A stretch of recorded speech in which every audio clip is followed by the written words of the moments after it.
Good morning. Welcome to Gather for Her. We're super excited to have you here join us for an intentional conversation this morning. To the women that have joined us live today, deep gratitude, and you know what I'm talking about. And to the women listening to this recording afterwards, thank you for your time, attention, and your energy and focus in this conversation. I'm Charlene SanJenko, and I'm welcoming you and hosting you from the traditional, ancestral, and unceded territory of the Squamish First Nations in beautiful BC on the Sunshine Coast. I want to take a moment to welcome my co-hosts this morning, and I'm going to ask them to introduce themselves to you. I will let you know that Christina Benty is my co-host, and she is the owner of Strategic Leadership Solutions. Good morning, Christina. Good morning, everyone. And I'm joining you today from not where I'm normally joining you from, but I'm in Ottawa. So where hopefully we shall see Courtney. So I'm very I'm very excited to be here, and welcome to those who are just who are new to the conversation. I'm particularly excited about this conversation because I'm interested obviously in politics, given my background and the work that I currently do with elected officials, but also just in envisioning what's possible with in this conversation. So thank you. Good morning, Tina O. Good morning, good morning, good morning. I'm Tina O, and I'm thrilled to be here. I am joining you from Nekle. Oh boy, I'm trying so hard. Please be Neklelachum. Yes! Which is the traditional Squamish name for Bowen Island, BC. And I am your story tracker today, and my ears are open, and I'm particularly, I think, drawn into today's conversation about how we land in what we do and what we say, and how we bring, how we have conversations. Yeah, from a place of leading. Yeah, thank you. Thank you. We are missing, but want to recognize our fourth colleague this morning and Gather for Her. Sharon Marshall is our graphic recorder of our conversation. She will be graphically recording what Dr. Courtney shares today, and we'll be sharing that out afterwards with it has an Indigenous lens and focus to it. Sharon is the founder of Diva Training and Staffing Solutions, and she's an Indigenous sister from Vancouver Island, and she's also the president of her company, Creative Collaboration, Inc. So without further ado, I want to welcome our very special guest this morning and tell you just a little bit that I know about, not a lot. I'm looking forward to learning much more. Dr. Courtney Howard. And she's joining us for a conversation today about modeling impact, which is our theme, has been our theme for this month. Courtney is a wife, and she is the mother of two beautiful daughters. And Courtney is an emergency physician from Yellowknife in Canada, Yellowknife in Canada's subarctic, and she's a clinical associate in the Cummings School of Medicine, the University of Calgary's Cummings School of Medicine. What you may not know, but you will soon, is she is very passionate about and a globally recognized expert on the impacts of climate change on health and in the broader emerging field of planetary health. Her work has spurred on increasing recognition of the need for systemic and political action on climate and health, for the health of our country, our planet, our economy, ourselves, and our children.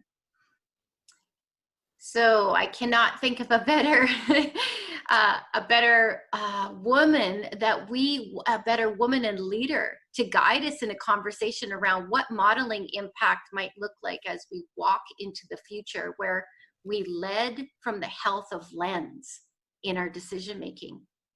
And from the lens of health, she's currently a candidate. Dr. Courtney is currently a candidate for the leadership of the Federal Green Party of Canada, which holds a vote in late September.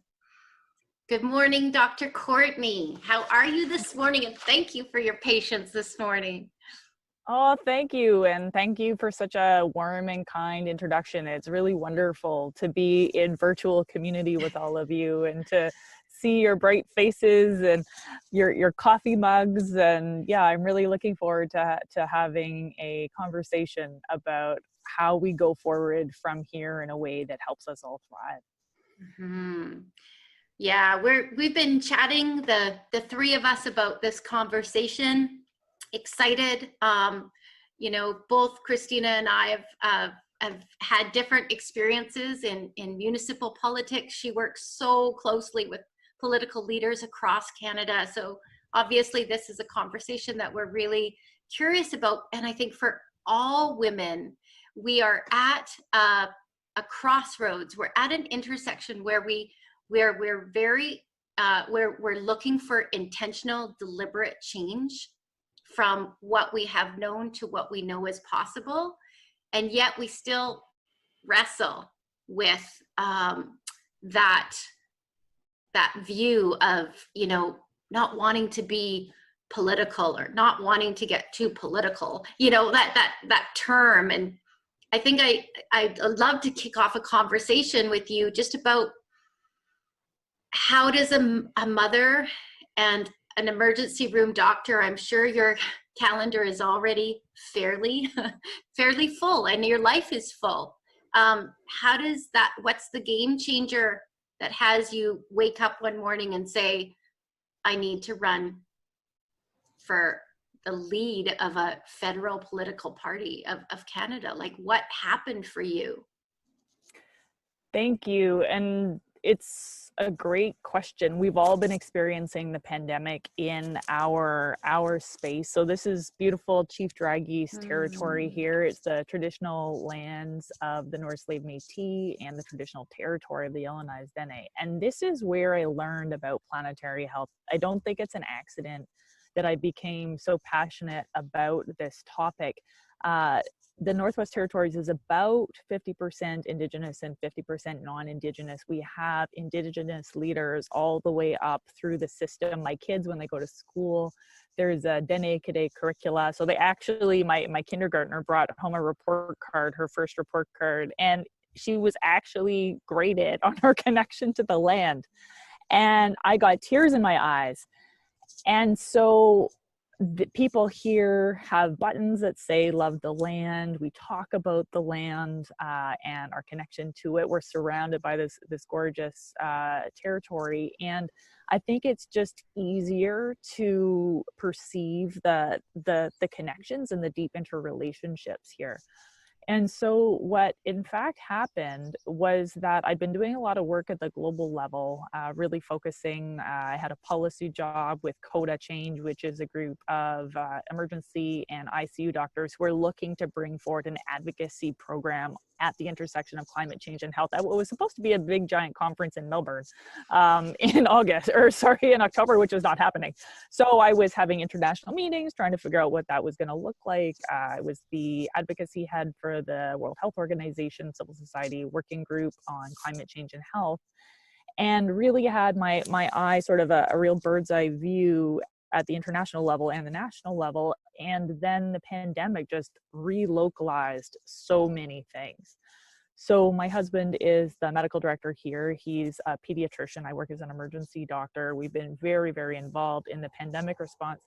And I think what the pandemic really made clear for me is that politics is the limiting factor in seeing evidence-based policy implemented. So I have worked pretty much everywhere else on the spectrum. And in fact, I teach advocacy skills and policy skills. I've done a lot of mentoring. And so I've done research on menstrual cups and wildfires.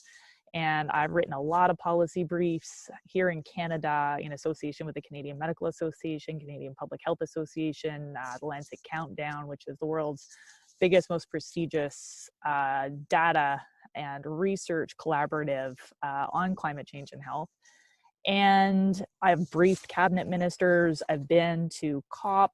I've spoken on behalf of Canada at the launch of the Powering Past Coal Alliance. So I've kind of spent a lot of time generating evidence, translating evidence into policy, trying to get that policy implemented through action with decision makers. And then you kind of have to hand off a lot of the time.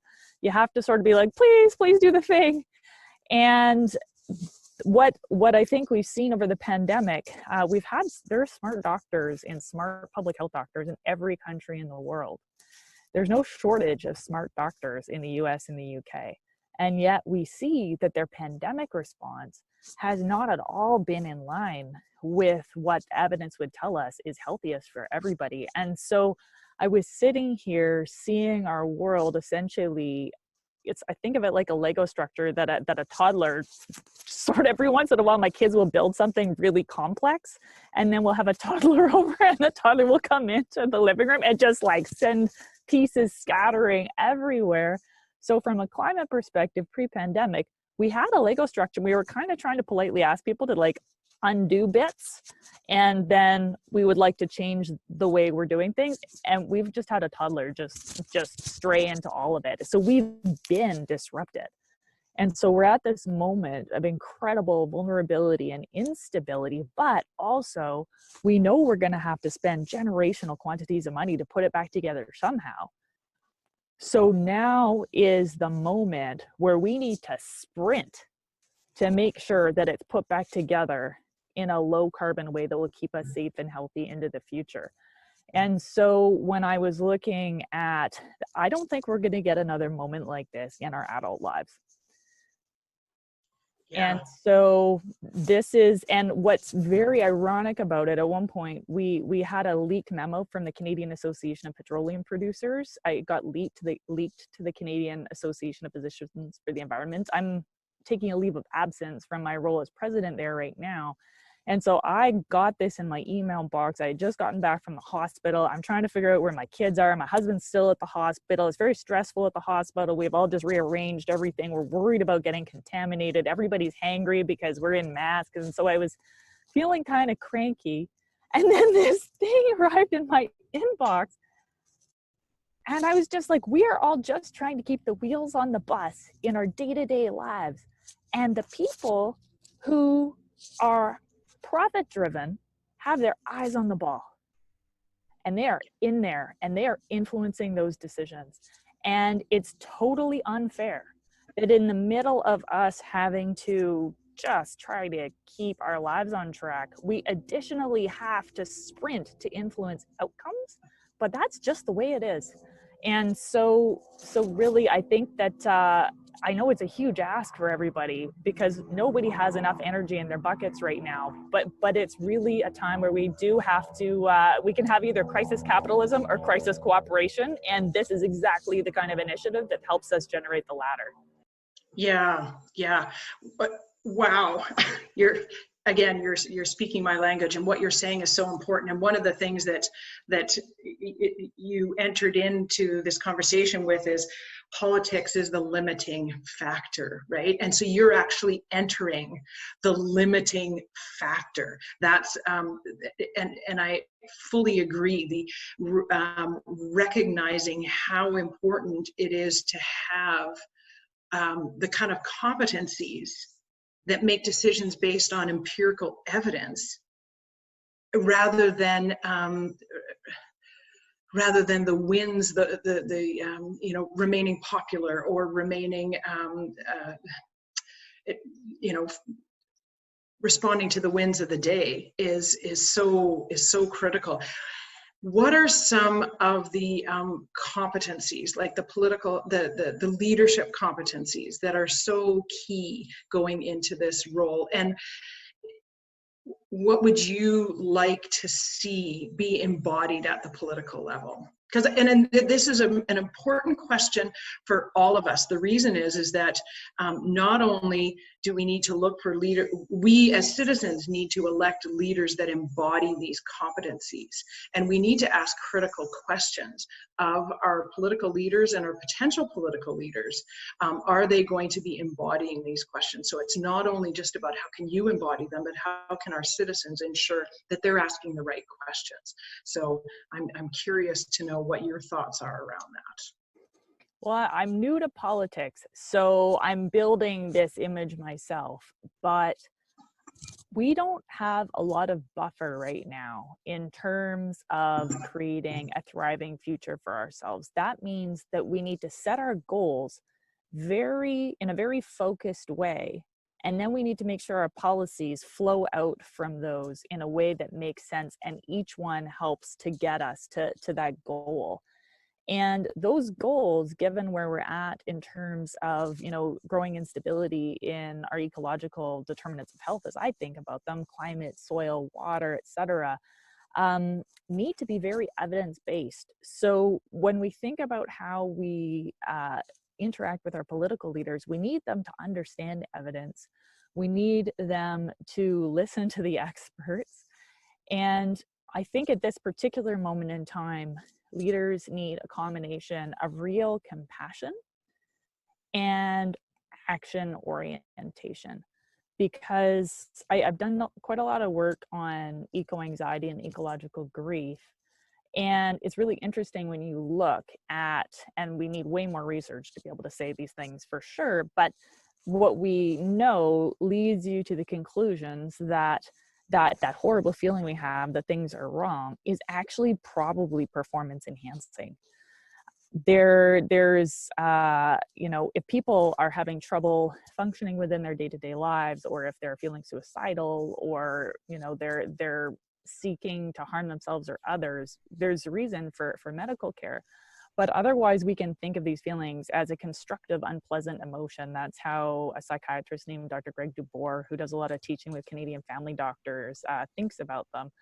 And what the picture he has in his slides when he talks about this is a picture of a guy in a tent. And he's just sort of peeked out of the tent to see a lion. And the thing that the title is constructive, unpleasant emotion, because it's not a good feeling to see the lion. But that realization is what's required for you to save your skin. And so these horrible feelings that we're having right now around the growing realization that we're going to need to prepare for the change we can't now prevent. And we also need to prevent the change that we're not going to be able to cope with. And these are two sprints that we need to be doing immediately from a climate perspective in the midst of COVID. It's not comfortable, but it's probably the crucible we need to pass through in order to take the action we need to take. So at this moment in time, I think we need our leaders to be evidence-based, evidence-informed, used to listening to experts, sourcing from whoever knows the most about the topic at hand. We need them to be compassionate because everybody's hurting and everybody's scared, and we need them to be action-oriented, ready to move. There's just so much. Thank you so much. I'm listening and listening and listening, and I don't want to stop listening because I hope I'm speaking for many listeners, because you have such a way of giving us complex information, but your heart is open. So I can feel what you're saying, even if I can't always grab every piece of it, because there's a lot here. And I want to bring us back to it. And I kept, as I'm tracking, I kept like putting things in columns: politics, evidence, policy, citizens, leaders, politicians, and then this compassion and action oriented. And then you went into this place of the anxiety, and I was like, wow, well, no wonder, because we're trying to connect the dots in places that I think as people we may do in our homes, but when we see in our leaders, we're like, how do we do it out there? Or they're not doing it. And so I love this piece, because we're talking about modeling impact. connecting compassion and action orientation. I wonder if you can speak a little bit to, I want to use the word invitation for us listening on how we might lead, even if we're not out there leading. Do you know what I mean? Like, how can we model this very impact? Because I'm coming back, so I know I'm talking a little bit, but I'm thinking of it at the same time. Coming back to Christina and Christina, your passion for citizenship. Like, when we're not the politicians, we are the citizens, we can lead too. We might have to be the modelers right now until more people like you show up. I wonder if you can speak a little bit to your anything, frankly, that I popped out here. Anything pop up for you that you want to jump on? Absolutely. So I think that this is going to take all of us. I love taking, lots of studies and distilling them down into policy work. And I have a degree in performing arts and dance and certificate in creative writing. And so I really also enjoy the communications aspect and trying to figure out how I can communicate ideas in a way that is resonant.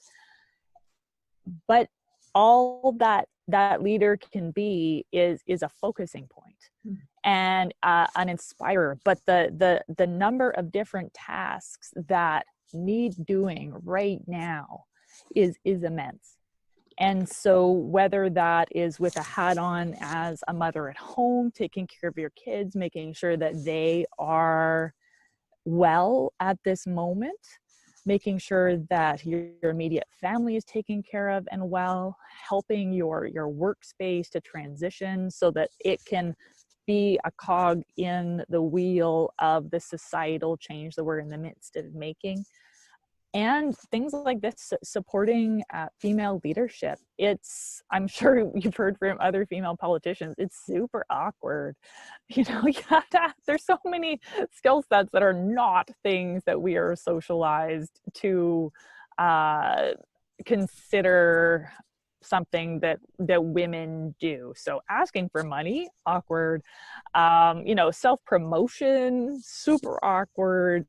The whole process of going through to make the campaign materials that are creating essentially a product of you.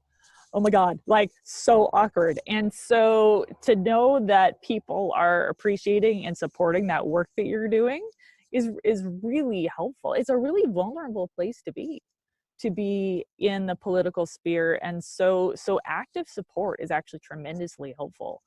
And whether that's just, whether that's moral support, which is super helpful, or whether that's time or money, I kind of didn't actually realize that when I started this, I was actually more or less starting a small NGO in the middle of a pandemic. I didn't really know that's what happened, but that's kind of so all of a sudden you have people you need to pay and you're worried about them because they have families. And so contributions are super helpful as well. And you want to do the work well. And that means that, scientists have a tendency to communicate things in 12-point font in these super dense paragraphs. And that's one of the reasons why we haven't seen evidence-based policy. We haven't made use of other people's skill sets in order to communicate things in a simple way. And I find I really need outside eyes to help me do that. And people with good video skills and people who have good ability to just make things visually beautiful. And those people are in some cases in my campaign volunteering. In some cases, we need to pay them because they actually need to put food on the table themselves.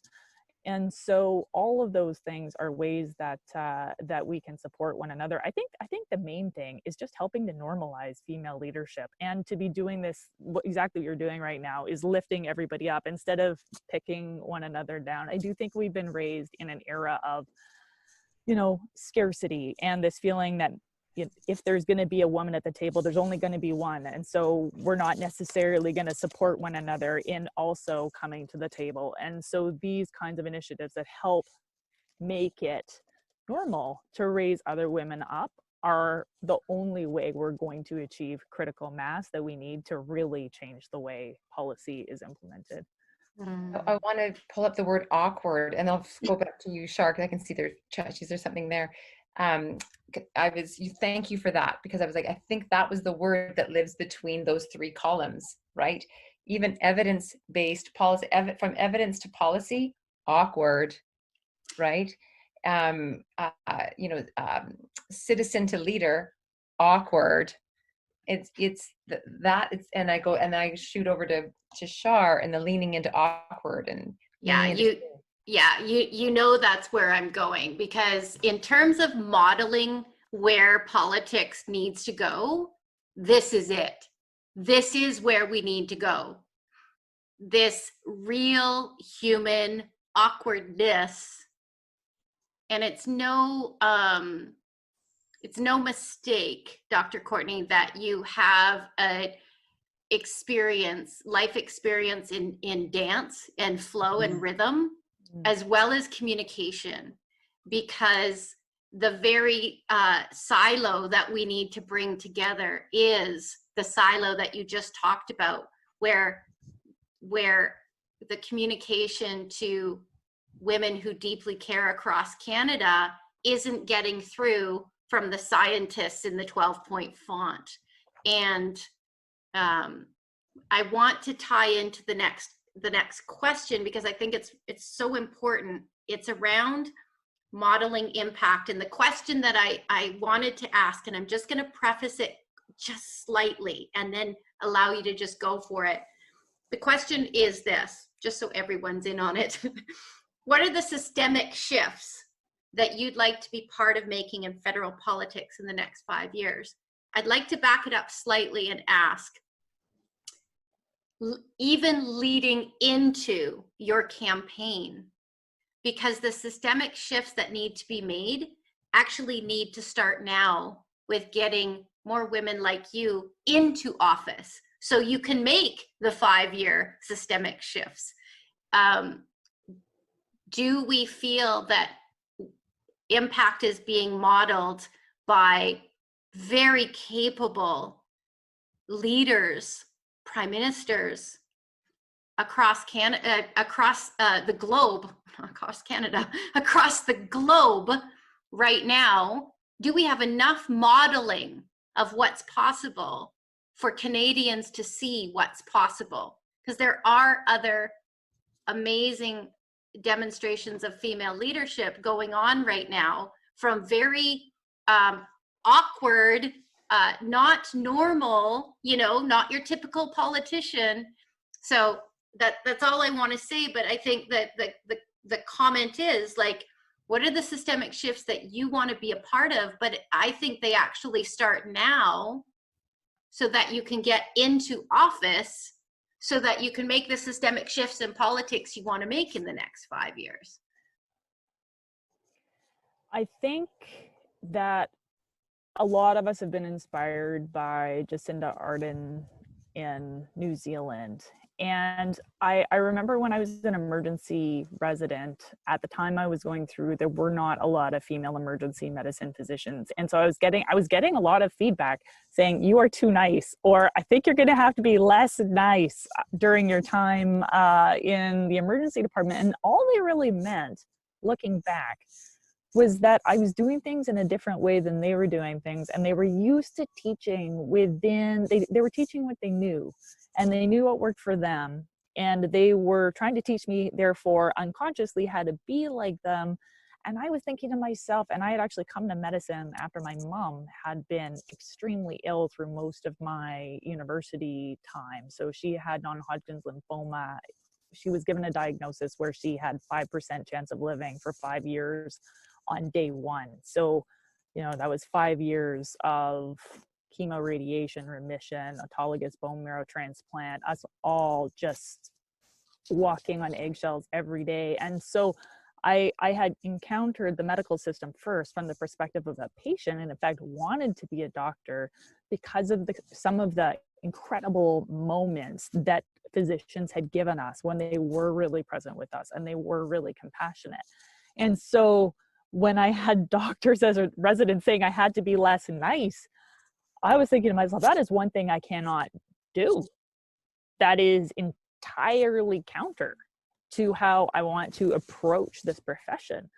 And it only really took me one female emerge doc who did things in a way that I could picture myself doing and who I could see was functioning for me to say, I can do this.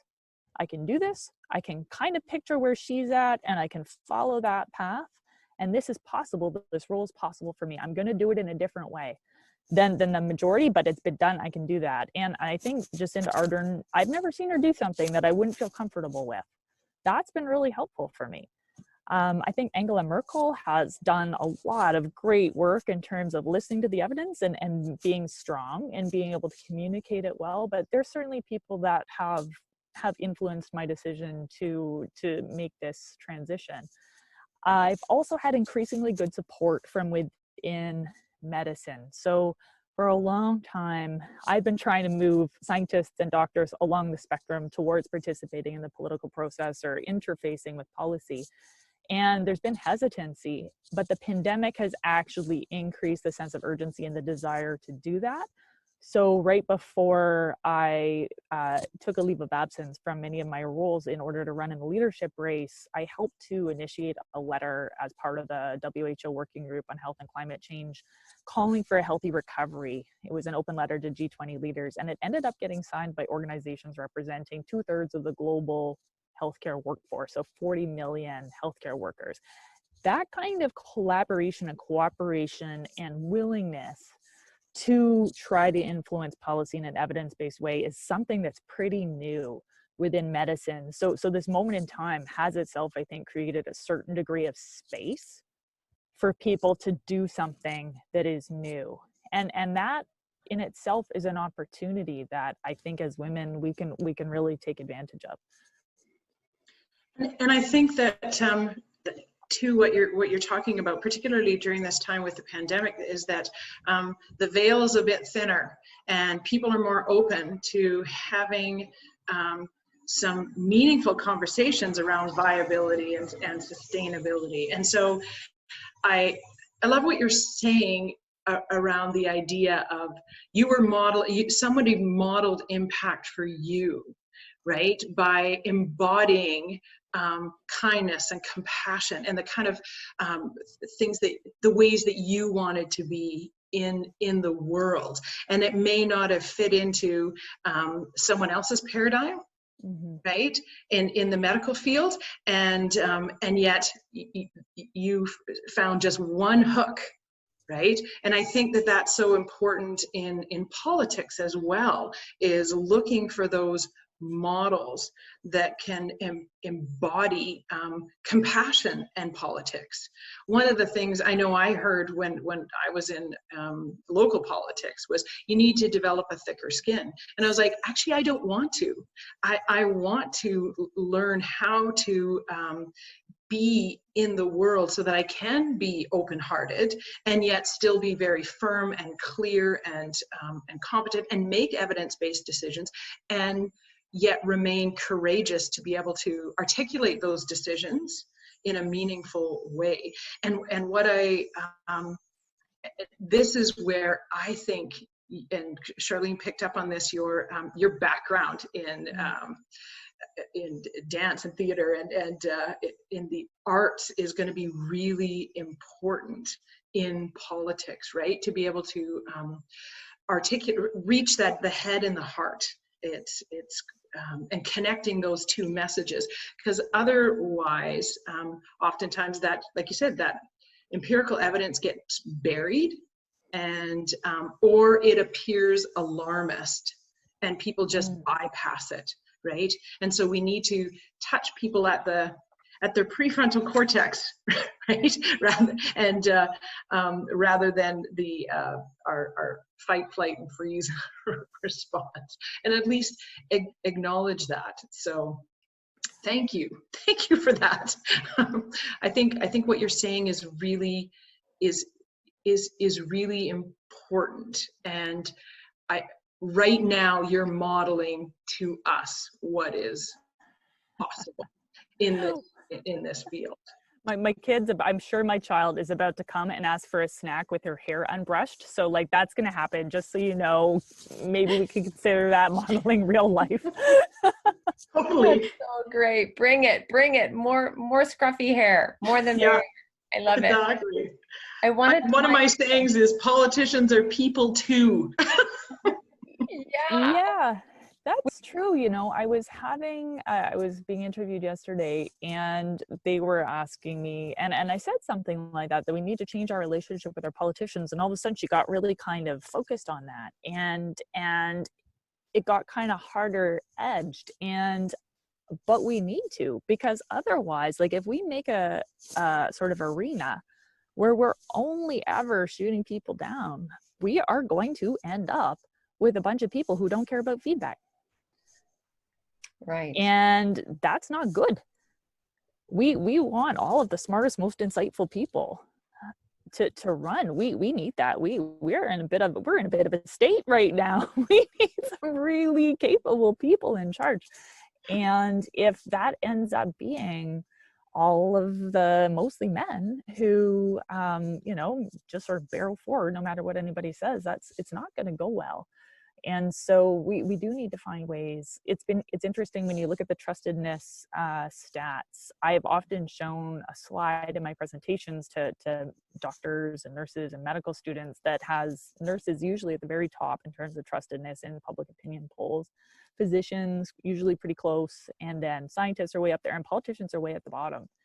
And I think, so that was actually a big sort of, I spent a lot of time thinking about whether I could have more impact as a politician, given that you'd be giving up something on the trustedness spectrum, at least on the population level. I've spoken with other physicians who became politicians, and they have told me that as long as you keep you stay true to the ethic of medicine and the way of doing things that we've been taught as physicians, they think you manage to sort of hold on to some of that, but there is we need to be, I think, a bit concerned that we don't trust our politicians. And so if not, how do we treat them differently in the media? How do we treat them differently as constituents? How do we demonstrate our appreciation for what they're doing? Because at the end of the day, from what I've seen so far, they're putting a lot of time in the public good. And it's not like the financial compensations are really sort of up there with the number of hours people are putting in. And so there's a certain degree, it's a real service. And I think we need to recognize that maybe more than we do right now. Yeah, I think so too. I think it's important to recognize that that people don't enter politics to wreck the country and wreck their community and wreck the province. They do so with wanting to make those systemic change, and they actually bump up against a system that works against them. And so that's why looking at what are the systemic changes that you can make within are so important to look at that. I think too, I want to add to your up to the trust. One of the things that builds trust is curiosity. And I actually think we need politicians that are curious. A scientist won't answer a question when it bumps up against the edge of their knowledge. They're not going to just make stuff up, right? And so allowing that, the quality of curiosity in our politicians, not electing people who just have all the right answers, but are curious and that are going to follow what are the emerging solutions and pay attention to it, follow the trail of truth and weigh it out. And so your comments about feedback and trust are really key. So I guess I want to ask one more question, because I know that we've got to wrap the formal part of this up, and that is what can we do to support you? How can we pay attention to what you're up to? How can we support you? What message would you like to leave us with? Well, first of all, thank you for this gathering. It's really nice to have a forum to just discuss some of the actual process of transitioning into these roles, because that's not something that comes up very often. In the other forums, you're sort of expected to just have it dialed and show up. So this is really nice. Thank you. In terms of practical support, so I'm really proposing that we explicitly choose a well-being economy as our national focus. I spent a lot of time over the last couple of months reading about economics and ecological economics. And if you take a look into GDP, it's incredible that we've been using this for as long as we've been using as a default measure of our national outcome. It doesn't count any work done inside the home, childcare, or anything else. It doesn't count volunteer work. Meanwhile, it does count disaster cleanup and military spending. So say we actually maximize that, are we even better off? Even intuitively, no, and the evidence shows it doesn't actually correlate well with well-being in high-income countries. And so I'm proposing that we create a well-being based economy similar to what they've done actually in New Zealand, where they now make budgetary decisions based on how it will impact natural capital, social capital, human capital, financial capital, as well as a dashboard of well-being indicators that they've come up with through a combined expert community consultation process. And if we have that really clear goal, everything comes out from there. And so I think talking to your friends about those kinds of ideas, Donut Economics is a really great book that's on a lot of people's coffee tables right now, just sort of raising the level of conversation around that. From a very specific perspective, joining the Green Party in the next few weeks would be super helpful, because you need to be a party member for about a month ahead of time before voting. Anytime finances that you could donate to my campaign will help to just us to reach more people and to do it in a more beautiful and sort of compelling way. We've got some great videographers who want to make some more. 45 seconds is all you get. It's quite interesting to learn how, sort of the way these things are done. So any of those contributions would be great, but really supporting female leaders, also just where you are in your community with all your hats on, that will all seed the world with the kind of wellness and leadership and ideas we need to thrive. So thank you for all of that. Thank you. There's a question here I wanted to just make sure that we put forth for you, and I think it leans into something. So Alyssa had a question, and Carly Cunningham, and they kind of weave together around the 80-20. I love that Christina asked how we can support you, because I would put you in the 20% camp, right? And like to move our 20%. The piece that Carly was saying about, it was actually about addressing the 80-20 application in politics, where it feels like 20% are educated, involved, and conscious, or I would even say like those 3 silos that I kind of pulled out, right? And 80% are, I'm not going to say not, but voting blind or not integrated. And then Alyssa's question is what are your thoughts or and lessons out there for us on systemic change needed in our government systems concerning policy making?